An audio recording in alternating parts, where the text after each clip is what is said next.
ሰላም ጤና ይስጥልን ውድ ተመልካቾቻችን ከኢሳት ነጻ የህዝብ ሚዲያ የሰዓቱን ዜናዎች ይዤላችሁ ቀርቤያለሁ። ከዜናዎቹ ጋር መሰረት ባዩ ነኝ። አብራችሁን ቆዩ። ወደ ቀዳሚው ዜና ተሻገርን። ዓለም አቀፉ የገንዘብ ተቋም IMF ለኢትዮጵያ የሚያደርገውን ድጋፍ አጠናክሮ እንደሚቀጥል ገለጸ። ዓለም አቀፉ የገንዘብ ተቋም IMF ለኢትዮጵያ በተለያዩ የልማት ዘርፎች ላይ የሚያደርገውን አጋርነት አጠናክሮ እንደሚቀጥል አስታውቋል። የብሔራዊ ባንክ ገዢ ማሞ ምረቱና የገንዘብ ሚኒስትር አህመድ ሽዴ ከIMF ማኔጂንግ ዳይሬክተር ክርስታላ ጆርጂዮቫ ጋር ተወያይተዋል። ውይይቱን ተከትሎ ማኔጂንግ ዳይሬክተሯ በማህበራዊ ትስስር ገጻቸው ባሰፈሩት መረጃ ከአቶ ማሞ ምረቱና ከአቶ አህመድ ሽዴ ጋር የኢትዮጵያን የኢኮኖሚ ማሻሻያ በተመለከተ ፍሬያማ ውይይት ማድረጋቸውን ገልጸዋል። በውይይቱ ወቅትም IMF ለኢትዮጵያ ልማትና እድገት የሚያደርገውን ድጋፍ አጋርነት አጠናክሮ እንደሚቀጥል መግለጻቸውን አመልክተዋል። ሁለተኛው የአፍሪካ የአየር ንብረት ለውጥ ጉባኤ በአየር ንብረት ለውጥ መከላከል የማይበገር አቅም መገንባት ላይ ትኩረት ያደረገ መሆኑ ተገለጸ። ኢትዮጵያና የአፍሪካ ህብረት ኮሚሽን በሁለተኛው የአፍሪካ የአየር ንብረት ለውጥ ጉባኤ የአህጉሪቷ ድምጽ ጎልቶ እንዲሰማ ለማድረግ በጋራ እንደሚሰሩ አስታውቀዋል። ሁለቱ ወገኖች በኢትዮጵያ የሚዘጋጀውን ጉባኤ በሚገባ ለማዘጋጀት እያከናወኑ የሚገኙትን ስራ የሚገመግብ ስብሰባ አካሂደዋል። ሁለተኛው የአፍሪካ የአየር ንብረት ለውጥ ጉባኤ ለአህጉሪቷ የአየር ንብረት ለውጥ ፈተናዎች ዘላቂ መፍትሄ የሚያመጣ ሁነት እንዲሆን አስፈላጊውን ዝግጅት እየተደረገ እንደሚገኝ የፕላንና ልማት ሚኒስቴር መረጃ ያመለክታል።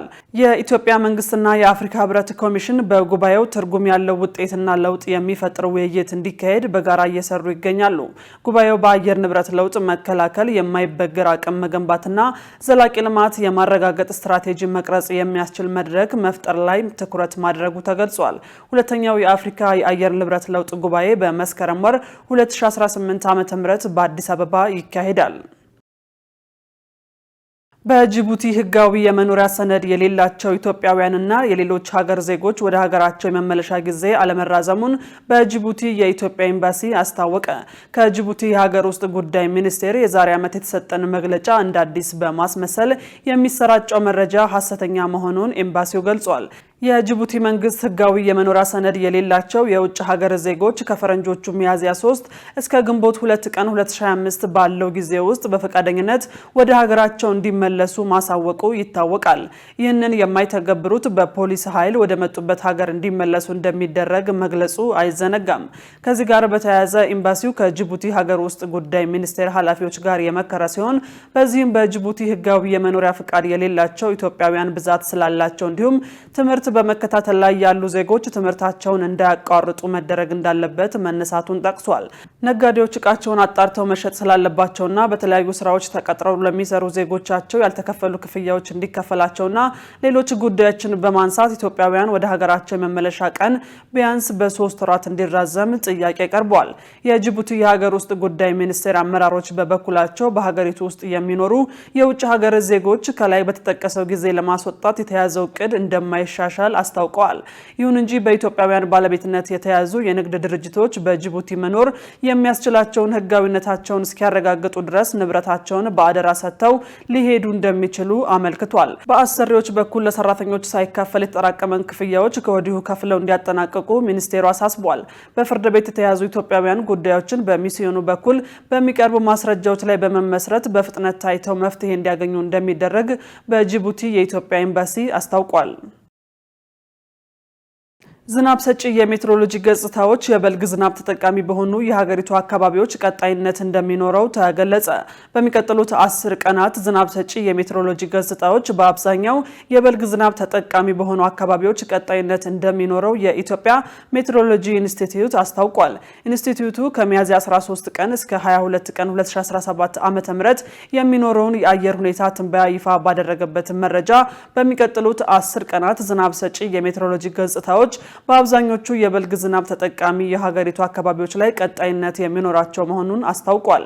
ይሁን እንጂ አልፎ አልፎ ባሉት ቀናት ደረቅ የአየር ሁኔታዎች እንደሚኖሩም ጠቁመዋል። በተያያዘ መረጃ የደቡብ ምዕራብ፣ የምዕራብና ምስራቅ እንዲሁም በስምጥ ሸለቆ የሀገሪቱ አካባቢዎች የደመና ሽፋን ይኖራቸዋል ተብሏል።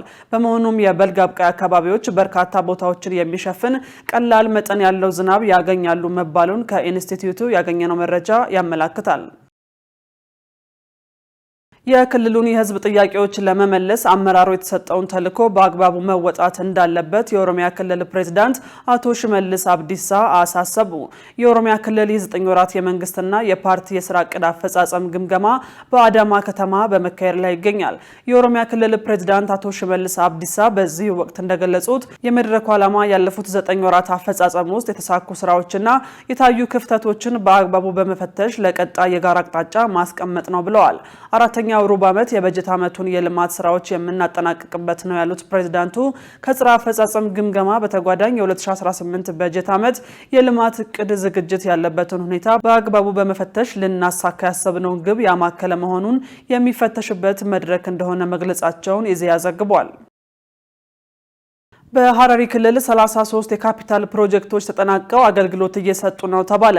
በሐረሪ ክልል የዘንድሮ የ9 ወራት የስራ አፈጻጸም ሪፖርት ርዕሰ መስተዳድሩ ኦርዲን በድሪ በተገኙበት እየተገመገመ ነው። በግምገማው ላይ የክልሉ የፕላን ኮሚሽነር ኢብሳ ኢብራሂም የክልሉን የካፒታል ፕሮጀክቶች አፈጻጸም ሪፖርት አቅርበዋል። ኮሚሽነሩ በወቅቱ እንደተናገሩት በ9 ወራት የገጠርና የከተማውን ማህበረሰብ የልማትና የመልካም አስተዳደር ጥያቄዎች ያቃለሉ 33 ፕሮጀክቶች ተጠናቀዋል ብለዋል። አገልግሎት እየሰጡ ከሚገኙት መካከል የከተማው የኮሪደር ልማት፣ የመንገድ፣ የንጹህ መጠጥ ውሃ፣ የትምህርትና ሌሎች ፕሮጀክቶች ተጠቃሽ ናቸው ብለዋል። በተጨማሪም ለህብረተሰቡ ፈጣንና ቀልጣፋ አገልግሎት ለመስጠት የሚያስችሉ የተቋማት እድሳትና ግንባታ፣ የዲጂታል ቴክኖሎጂ መሰረተ ልማቶች ዝርጋታ መከናወናቸውን ተናግረዋል። በክልሉ ዘንድሮ በመተግበር ላይ ከሚገኙት 27 ነባርና 57 አዳዲስ ፕሮጀክቶች መካከል ደግሞ 39ኙ ከ60 እስከ 95 በመቶ የተጠናቀቁ መሆናቸውን ጠቅሰዋል።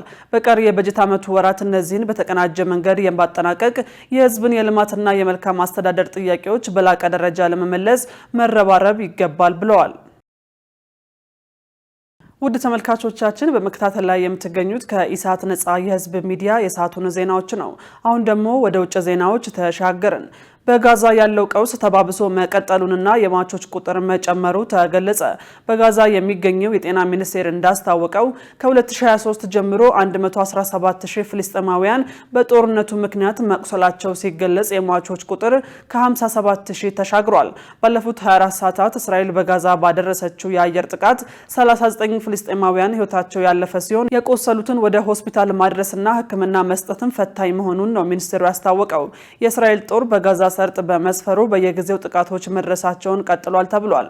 ዓለም አቀፉ የወንጀል ፍርድ ቤት በበኩሉ በጋዛ በደረሰው ቀውስ ምክንያት ለጥፋቱ ተጠያቂ ናቸው ያላቸው የእስራኤሉ ጠቅላይ ሚኒስትር ቤንያሚን ኔታንያሁና የቀድሞ መከላከያ ሚኒስትር ዮአብ ጋላንት ላይ የእስር ማዘዣ ወጥቶባቸው እንደነበር ዘገባው አስታውሷል።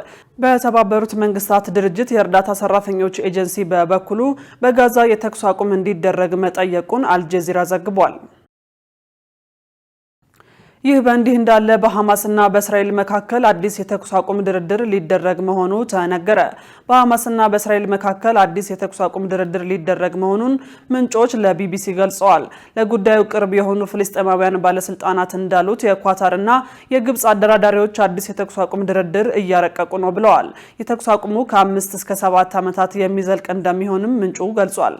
ሁሉም እስራኤላውያን ታጋቾች ተለቀው በምላሹ በእስራኤል እስር ቤቶች የሚገኙ ፍልስጤማውያን ይለቀቃሉ ተብሏል። ጦርነቱ በይፋ ቆሞ የእስራኤል ወታደሮች ሙሉ በሙሉ ከጋዛ እንዲወጡ እንደሚደረግና በጉዳዩ ላይ ምክክር ለማድረግ የሐማስ ልዑክ ወደ ካይሮ እንደሚሄድ ተገልጿል።